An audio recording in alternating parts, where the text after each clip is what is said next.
Então, para começar, eu acho que a gente pode falar como a tecnologia vem impactando esse setor financeiro, assim, no geral, e como as regulamentações foram surgindo. Legal. Quer começar? Pode ser, pode ser. Então, bom, Vitória, né, uma boa pergunta, Ana, que você está colocando também não tenho dúvidas que o setor financeiro é um dos que sofreu muita mutação baseado na escala que a tecnologia teve, né? Então, se você pegar nos últimos tempos, o próprio setor financeiro foi um que buscou muito a infraestrutura em nuvem, né? Ou seja, vamos sair daqui do nosso on-premise, vamos para a nuvem porque isso vai dar maior escala, etc.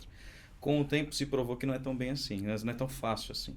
Então você precisou se adaptar e fazer uma gestão mais adequada dos seus recursos financeiros. Agora a gente está vivendo uma outra onda, chamada inteligência artificial, né? Porque a cada 10 palavras, 11 tem alguma IA, né, no meio da palavra. Então, o que a gente tem visto é que a tecnologia, de fato, ela está aumentando o poder de oferta das instituições financeiras, e não só das tradicionais, mas hoje as fintechs, elas aparecem com um poder e uma cobertura de mercado cada vez mais relevante. Ou seja, os bancos tradicionais, apesar de ter boa parte do funding do mercado, ele tem perdido espaço para empresas menores, mais jovens, com ideias um pouquinho mais atraentes para o perfil de consumo do usuário, que está fazendo com que nós, como consumidores aqui, tenhamos mais opções de escolha propriamente dito. E isso é maravilhoso. Então, você pega as tendências tecnológicas que eu tenho visto ultimamente, estão todas enviesadas à hiperparametrização, a um aumento de escala de ofertas, a você ter o setor financeiro dentro de jogos, dentro de aplicativos de redes sociais. Hoje você está cada vez mais com menos atrito para fazer uma operação financeira. E não necessariamente é um banco que está por detrás dessa operação financeira. Talvez toda a arquitetura para aquele dinheiro, aquele crédito existir, talvez até exista um banco tradicional.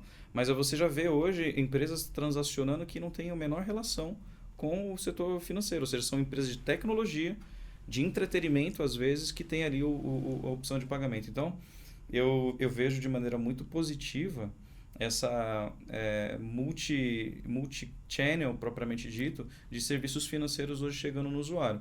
E como você colocou, Ana, isso aumenta a superfície de ataque brutalmente, e depois eu posso explorar um pouquinho sobre isso, mas definitivamente o que eu vejo como tendência é cada vez mais opções de fazerem transações em múltiplos canais, seja físico ou digital, cada vez menos com o menor atrito possível. Então, eu não tenho dúvida que cada vez mais crianças estarão aptas a fazer operações financeiras, tamanha a facilidade de uso desses mecanismos como um todo.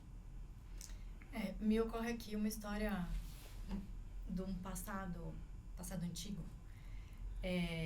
Inclusive é uma das histórias que está num livro muito legal, super recomendo, chamado No Code. Eu não estou no livro, então é uma propaganda aqui, porque de fato é um livro que fala sobre tecnologia e a evolução da tecnologia no setor financeiro. E traz histórias muito legais. Então, por exemplo, o Unibanco, lá atrás, talvez vocês sejam novas, vocês não vão lembrar disso, mas ele criou a primeira agência virtual 30 horas. E esse foi um grande divisor de águas. Como é que tem uma agência 30 horas, funcionando 30 horas, num mundo onde não existia, não era pensado isso. Não existia celular, não existia internet do jeito que a gente está acostumado a ver aqui. As ligações não eram feitas por cabo, estava começando a ser feita, né? Então, é até curioso porque criou-se um burburinho dentro do sistema financeiro, onde os concorrentes iam na agência 30 horas e perguntavam, mas escuta, para atendente, porque ficava uma atendente, era uma televisão assim com uma atendente, e perguntava, escuta, mas você tá me atendendo? Você conversa comigo? Como é que você consegue conversar comigo? Onde você tá? Né? E depois de muitos anos e tudo mais, veio-se a saber que, na verdade, eles alugavam uma salinha e eles faziam a transmissão, e tinha uma equipe que trabalhava fisicamente lá para poder conversar com os clientes.